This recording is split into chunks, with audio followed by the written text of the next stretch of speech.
అందరికీ నమస్తే అండి. ఒక ఆలోచన, మంచి చేయాలనే తపన, తన శాఖలో బలమైన ముద్ర వేయాలనే కసి ఉన్న నాయకులు ఆ శాఖల మంత్రులుగా బాధ్యతలు చేపడితే దాని రిజల్ట్ ఎలా ఉంటుంది అనేది పవన్ కళ్యాణ్ గారు చూపిస్తున్నారు. పవన్ కళ్యాణ్ గారు, లోకేష్ గారు వాళ్ళ శాఖల మీద పట్టు సాధించి ఇనిషియేషన్స్ తీసుకుంటున్నారు. ఇందులో పవన్ కళ్యాణ్ గారు ఒక రకంగా ఆయన వేసిన అడుగు దేశంలో రికార్డే.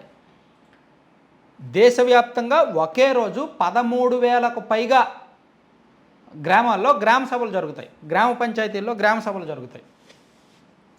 ఈ ఒకే రోజు అన్ని గ్రామాల్లో గ్రామ సభలు జరిగి ఆ తీర్మానాలు ఆమోదించడం అనేది ఖచ్చితంగా దేశంలో మొదటిసారి, దేశంలో రికార్డే. దీనిలో పవన్ కళ్యాణ్ గారే డైరెక్ట్గా ఇన్వాల్వ్ అయ్యి, ఒక గ్రామీణాభివృద్ధి పంచాయతీరాజ్ శాఖ మంత్రిగా ఆయనే ఇన్వాల్వ్ అయ్యి, ఆయనే ఇంటరాక్ట్ అయ్యి, జిల్లా స్థాయి అధికారులకు ఎప్పటికప్పుడు గైడ్ లైన్స్ ఇస్తూ అసలు ఆ గ్రామ సభల అజెండా ఏంటి, ఏమేమి తీర్మానించాలి, దాని తర్వాత మనం ఏం చేయాలి, దానికి ముందు ఏర్పాట్లు ఎలా చేయాలి, ఇలా మొత్తం పర్యవేక్షిస్తున్నారన్నమాట.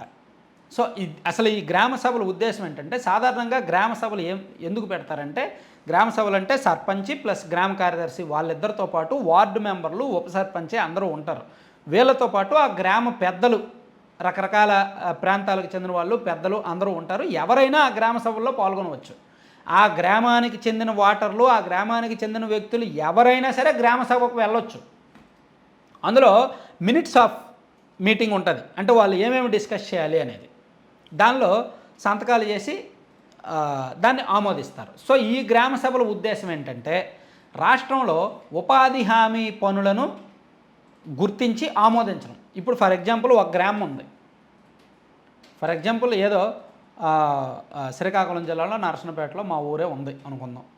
సో అందులో ఆ గ్రామంలో ఉపాధి హామీ నిధులతో ఏమేమి పనులు చేయాలి, ఇదిగో పలానా పంట కాలువ బాగు చేయాలి, పలానా పంట కాలువలో ఈ చెత్త చెదారం అంతా క్లీన్ చేయాలి, లేదా పలానా ప్లేస్ నుంచి పలానా ప్లేస్ వరకు మట్టి రోడ్డు నిర్మించాలి, ఇలా రకరకాల పనులు ఐడెంటిఫై చేస్తారు. ఆ గుర్తించిన పనులన్నీ కూడా ఆ ఊర్లో ప్రజలందరి ముందు చదివి వినిపిస్తారు. ఇదిగో మన ఊర్లో ఈ సంవత్సరం గ్రామీణ ఉపాధి హామీ పథకం కింద ఈ పనులు చేపడుతున్నాం, పలానా వ్యక్తి నుంచి పలానా పొలం వరకు రోడ్డు వేస్తాం, పలానా పొలం నుంచి పలానా పొలం వరకు పంట కాలువ బాగు చేస్తాం, దానికి ఇంత వద్దు అని చెప్పి ఒక ఎస్టిమేషన్స్, ఆ పని ప్లస్ దాని ఎస్టిమేషను అదంతా చదివి వినిపిస్తారు. వాళ్ళు ఏమైనా అభ్యంతరాలు ఉంటే చెప్తారు, లేదా కొత్త పనులు ఏమైనా కావాలన్నా చెప్తారు. ఇట్లా ఒక డిస్కషన్ జరుగుద్ది. ఆ గ్రామ అభివృద్ధికి సంబంధించి, ఆ గ్రామంలో చేపట్టబోయే పనులకు సంబంధించి ఒక చర్చ జరుగుద్ది. ఆ చర్చ ద్వారా ఒక కంక్లూజన్కి వచ్చి ఫైనల్గా కొన్ని ఆమోదించి దాని మీద సంతకం పెట్టి అది తీర్మానం కాపీ చేసి ఆ తీర్మానాన్ని డిపిఓ ఆఫీస్కి, ఉన్నతాధికారులకు పంపిస్తారు. అక్కడ ద్వారా అది సెక్రటేరియట్కి వాళ్ళ దగ్గరకు వస్తుంది. సో అట్లా వాళ్ళు ఒకే రోజు ఆమోదించిన పనుల ద్వారా రాష్ట్ర వ్యాప్తంగా 4,000 కోట్ల పైచిలకు పనులకు ఆమోదం లభిస్తుంది అన్నమాట ఒకే రోజు. సో అలా ఆమోదించిన పనులను ఆ తర్వాత వరుస క్రమంలో పూర్తి చేస్తారు. ఇది అంటే గతంలో కూడా గ్రామ సభలు జరిగాయి. ఇక్కడ మనం ప్రత్యేకంగా ఎందుకు చెప్పుకోవాలంటే, గతంలో కూడా గ్రామ సభలు జరిగాయి.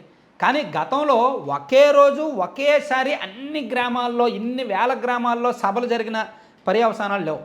సాధారణంగా గ్రామ సభలకు ఇదిగో నెలకోసారి పెట్టాలి అంటారు.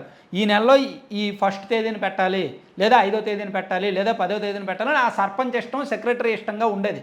వాళ్ళు ఏదో వాళ్ళకు అనుకూలమైన తేదీల్లో పెట్టుకునేవాళ్ళు. కానీ ఇప్పుడు ప్రభుత్వమే డైరెక్ట్గా ఇన్వాల్వ్ అయ్యి వాళ్ళే ఒక తేదీ ఇచ్చి మీరే పెట్టండి అని చెప్పడం ఖచ్చితంగా ప్రత్యేకమే, ఖచ్చితంగా మంచి విషయమే. దానివల్ల ఒక కోఆర్డినేషన్ బలపడుతుంది. అలాగే ఒకేసారి ఏమేమి పనులు గుర్తించారనేది వస్తుంది. దాన్ని ఆమోదించడం అంటే కొంచెం స్పీడ్గా అవుద్ది, ఎక్కువగా స్పీడ్గా అవుద్ది అనమాట. సో ఇది ఇట్లా ఆమోదించిన ఉపాధి హామీ పనులను ఒక 3 నెలల్లోనో 4 నెలల్లోనో పూర్తి చేస్తారు. మేబీ నవంబర్ కల్లా పూర్తి చేస్తారు. ఆ తర్వాత వీళ్ళు పూర్తి చేసిన పనుల్లో ఒక 60% మెటీరియల్ కాంపోనెంట్ వస్తుంది.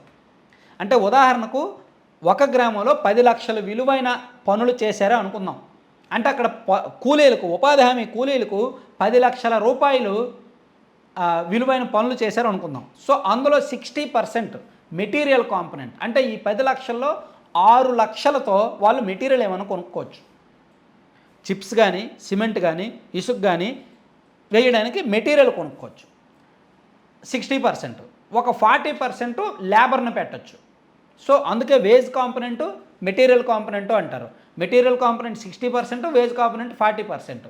ఈ రెండు కలిపి ఆ 10 లక్షలో, 20 లక్షలో, 30 లక్షలో వాళ్ళకు అనుకూలమని చేస్తారు.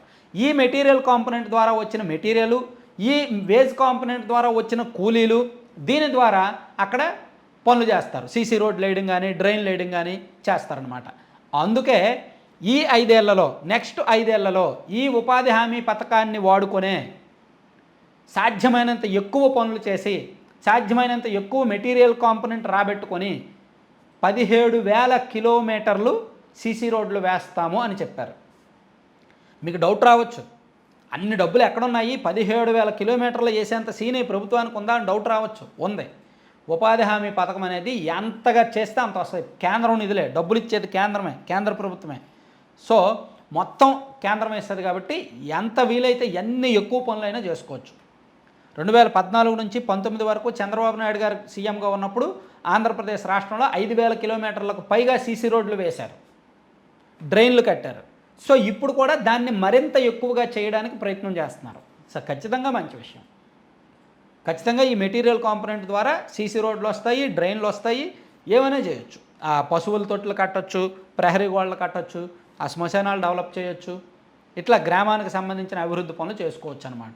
సో ఇది ఖచ్చితంగా మంచి విషయమే. అందుకే ఈ ఇనిషియేషన్ తీసుకున్న పవన్ కళ్యాణ్ గారిని ఖచ్చితంగా అప్రిషియేట్ చేయాలి. Thank you.